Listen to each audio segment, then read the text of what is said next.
Good morning class 12th। बेटा हमने जो लास्ट वीडियो आपको दिखाई थी उसमें हमने क्या डिस्कशन करा था about the meaning of macro economics and about the different types of goods which are produced in our economy, है ना। तो उसी को टॉपिक को हम कंटिन्यू करेंगे बिकॉज हमारे पास जो सेकंड चैप्टर में है वो there are 4 types of goods, final goods और intermediate goods we already discuss, वो हमने ऑलरेडी डिस्कस कर लिया। Today we are going to discuss about the consumption goods and capital goods. After that, consumption expenditure क्या होते हैं, what are the components of investment, what is stock and flow, ये सब discuss करेंगे हम इस वीडियो में। तो सबसे पहले जो हमारे टाइप्स ऑफ गुड्स थे उसमें हमने फाइनल गुड्स और इंटरमीडिएट गुड्स का डिस्कशन करा था, तो उसका आज पहले थोड़ा सा रिवीजन कर लेते हैं, फिर उसका जो रिमेनिंग 2 है वो एक्सप्लेन करेंगे। तो फाइनल गुड्स हमारे कौन से गुड्स थे? Those who cross the boundary line of production and ready for use. और इंटरमीडिएट गुड्स हमारे कौन से थे? जिनको हम ऐसे प्रोडक्ट्स जिनको हम यूज़ कर रहे हैं एज अ रॉ मटेरियल या फिर हम उनको परचेज़ कर रहे हैं for resale purpose. In both cases, दोनों ही केस में जो वैल्यूज़ हैं वो गुड्स की वो क्या होंगी? ऐड होंगी। भाई कोई चीज़ अगर हम as a raw material purchase करते हैं फिर उसको फाइनल गुड्स में कन्वर्ट करते हैं तो वो उतनी की तो नहीं बिकती ना जितने का रॉ मटेरियल परचेज़ करा है, उसमें और वैल्यू भी ऐड होती है, तो वैल्यूज़ ऐड हो रही हैं। या फिर हम कोई चीज़ परचेज़ कर रहे हैं फॉर रीसेल पर्पस, मार्केट से हमने कोई चीज़ परचेज़ करी फॉर रीसेल, तो जितने का मार्केट से लेंगे उतने का तो नहीं बेचेंगे ना, उससे ज़्यादा का बेचेंगे। तो दोनों ही कंडीशंस हमारी इंटरमीडिएट गुड्स की कहलाती है। अगर हम कोई चीज़ परचेज़ करते हैं for the purpose of resale और for the purpose of further production, तो in both situation goods are consider as intermediate goods. तो फाइनल गुड्स कौन से गुड्स हैं? जो हमारी प्रोडक्शन बाउंड्री लाइन क्रॉस कर चुके हैं and they are ready for use.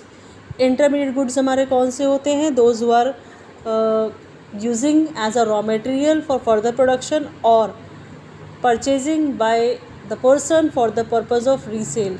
In both conditions goods are consider as intermediate goods. Fine. फिर capital goods are fixed assets of the producers. ये हमारी प्रोड्यूसर्स की फिक्स असेट्स होती हैं, जैसे कि plant and machinery are the examples of capital goods. फिर these goods are used by the producers either the replacement of capital stock और additional to the capital stock. भाई प्लांट एंड मशीनरी एक producer use करता है, या तो कोई पुरानी मशीन ख़राब हो गई है उसके बदले में नई मशीन ला रहा है, या फिर उसे अपना काम बढ़ाना है तो उसने नई मशीन और ऐड कर दी, 10 हैं 12 कर ली, 2 और बढ़ा ली, या 10 है 10 ही रही लेकिन जो 2 पुरानी हो गई थी उनकी जगह नई लेकर आ गए। कैपिटल गुड्स हमारे ऐसे गुड्स हैं जिनको हम प्रोडक्शन प्रोसेस में बार बार यूज़ करते हैं। मशीन्स रोज़ रोज़ परचेज़ नहीं करी जाती हैं, या रोज़ परचेज़ कर लेते हैं लोग? नहीं। These are used for several years in the process of production. इन्हें प्रोडक्शन प्रोसेस में हम कई साल तक यूज़ करते हैं और इनका प्राइस यानी इनकी वैल्यू होती है वो भी क्या होती है? हाई होती है। अगर आप बात करें कि नट एंड बोल्ट्स जो टूल्स होते हैं हमारे, वो भी तो प्रोड्यूसर यूज़ करता है, तो टूल्स को हम कैपिटल गुड्स में काउंट नहीं करते। Y?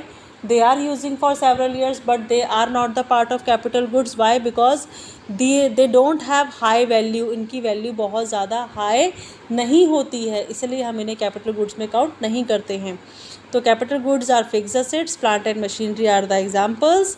Fixed assets, capital goods repeatedly used in the process of production for the several years and are of high value. Nut and bolts, nails, screw drawers are used for several years but these are not capital goods because their values are low. इनकी value लो होती है, इसलिए capital goods में हम सिर्फ वही चीज़ involve करते हैं जिनकी वैल्यू हाई होती है और साथ ही साथ जिन पे डेप्रिशिएशन भी लगता है। आपने क्लास 11 में पढ़ा होगा कि in on plant and machinery depreciation लगता है, क्योंकि जब जितना मशीन को हम यूज़ करते जाएंगे वो उतनी घिसती चली जाएगी और उसकी वैल्यू क्या होगी? घटती चली जाएगी। तो वो हमारा किसका पार्ट कहलाएगा? कैपिटल गुड्स का पार्ट कहलाएगा। फिर नेक्स्ट आता है कि कई बार ऐसा होता है कि जो हमारे कैपिटल गुड्स है, mostly capital goods producer goods होते हैं, क्योंकि प्लांट एंड मशीन तो प्रोड्यूसर यूज़ करता है, लेकिन हर प्रोड्यूसर गुड्स कैपिटल गुड्स हो ऐसा पॉसिबल नहीं है। रीज़न? जैसे कि रॉ मटेरियल है, रॉ मटेरियल का यूज़ कौन करेगा? एक प्रोड्यूसर। लेकिन रॉ मटेरियल को हम प्रोड्यूसर गुड्स तो कह सकते हैं because it is use by the producer, but raw material is not the part of capital goods. Why? क्योंकि रॉ मटेरियल का जो यूज़ है सिंगल वन टाइम यूज़ है, रॉ मटेरियल यूज़ करा, फिनिश गुड में कन्वर्ट करा, ख़त्म। फिर दोबारा परचेज़ करना पड़ेगा। मशीनरी के साथ ऐसा नहीं है, मशीन को तो हम एक बार परचेज़ करते हैं और सालों साल यूज़ करते हैं।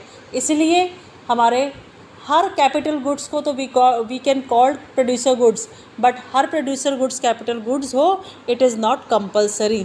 Fine. Now next topic is about the stock and flow. Stock and flow means, चलिए पहले उससे हम डिस्कस कर लेते हैं difference between consumption goods and capital goods. तो consumption goods and capital goods में क्या होता है डिफरेंस, कि जो हमारे कंजप्शन गुड्स हैं they are satisfied human needs and wants, और कैपिटल गुड्स कौन यूज़ करता है, they are not lead directly इनका लिंक नहीं होता ह्यूमन वांट से, बट क्योंकि कैपिटल गुड्स से कंज्यूमर गुड्स बनाए जाते हैं तो हम कह सकते हैं कि ये भी एक तरीके से इनडायरेक्टली लिंक्ड है ह्यूमन की नीड्स एंड वांट्स से। फिर हमारे पास आता है कि these goods are consumed by the household. हमारे consumption goods household sector ही परचेज़ करता है, और हमारे जो कैपिटल गुड्स हैं it can be purchase by the household और बाय द प्रोड्यूसर्स। फिर हमारे एक्सपेंडिचर्स जो होता है कंजप्शन गुड पे, they are called consumption final expenditure, और जो हमारा कैपिटल गुड्स से पैसा खर्च होता है वो हमारा इन्वेस्टमेंट एक्सपेंडिचर में काउंट करा जाता है। ठीक है बेटा। फिर हमारा जो प्रोडक्शन लेवल है, consumption higher production of consumption goods leads to higher level of welfare.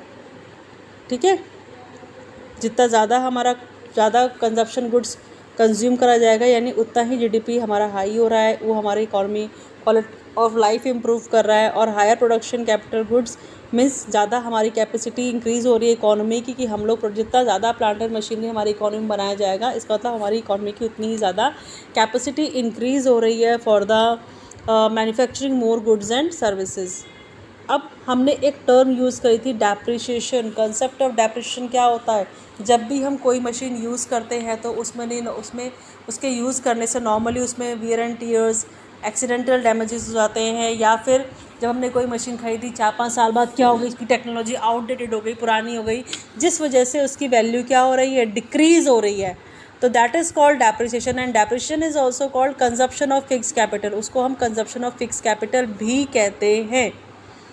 Next topic हमारा आता है stock and flow. Stock and flow में क्या है बेटा, स्टॉक मतलब कोई चीज़ कितनी है आपके पास, जब आप किसी चीज़ का मेजरमेंट करते हो at a particular point of time, कि आज के डेट में मेरे पास ये सामान कितना है फॉर द टुडे, तो दैट इज़ कॉल्ड स्टॉक। और फ्लो क्या होता है, आना या जाना, आना जाना एक निश्चित टाइम पर, हर महीने का, हर रोज़ का, हर हफ्ते का, हर 6 महीने बाद या हर साल भर बाद, अगर कोई चीज़ पर्टिकुलर एक फ़िक्स टाइम पे आ रही है और जा रही है during a period of time, तो दैट इज़ कॉल्ड फ्लो। ठीक है ना। फिर हमारा स्टॉक का कोई डायमेंशन नहीं होता, क्योंकि इसके लिए हम कोई ये नहीं कि हमें हर साल कैलकुलेट करना है, मतलब ऐसा कुछ नहीं है। कभी भी जब मन करा आज चेक कैलकुलेट कर लिया, लेकिन करा किसी एक निश्चित डेट के लिए। लेकिन फ़्लो का एक टाइम होता है। फ़्लो का टाइम पीरियड क्या होता है कि आप उसे हर घंटे के हिसाब से कैलकुलेट कर रहे हैं, या हर रोज़ के हिसाब से कैलकुलेट कर रहे हैं, या हर महीने से कैलकुलेट कर रहे हैं। तो flow has a dimensional flow, time dimensional flow, लेकिन स्टॉक का कोई टाइम डायमेंशनल फ़्लो नहीं होता है। फिर स्टॉक का इम्पैक्ट किस पे पड़ता है, हमारी गुड्स एंड सर्विसेज से पड़ता है। और फ्लो हमारा क्या इंडिकेट करता है कि हमारी कंट्री में कितना पैसा है जिसका फ़्लो हो रहा है, या आ रहा है या जा रहा है। That is called flow concept. There are so many examples of flow like income, expenditure of money, capital formation, interest on capital, sale of rice, number of birth, and stock के example क्या होंगे, wealth, labor force, capital, supply of money, bank deposits, these all are the example of stock. Fine. तो आज हमने आपको ये explain करा। कल जब हम आपको एक्सप्लेन करेंगे वो करेंगे about the 4 sectors of the economy and their circular flow. Thank you class. Third one goods is about consumer goods. Consumer goods बेटा ऐसे प्रोडक्ट्स जिसको एक कंज्यूमर यूज़ करता है अपनी नीड्स और वांट्स को पूरा करने के लिए। फाइन। जब भी कोई कंज्यूमर किसी भी प्रोडक्ट का यूज़ करता है तो क्यों करता है, क्योंकि उसको उसकी ज़रूरत है, और जब अपनी ज़रूरत के हिसाब से गुड्स परचेज़ करेगा it means he get satisfaction. तो that is the definition of consumer goods.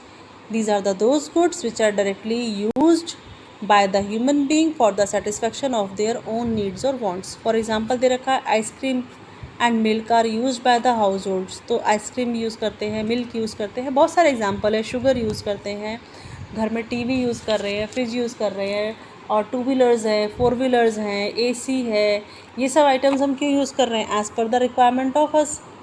तो it means all are the categorise in the consumer goods.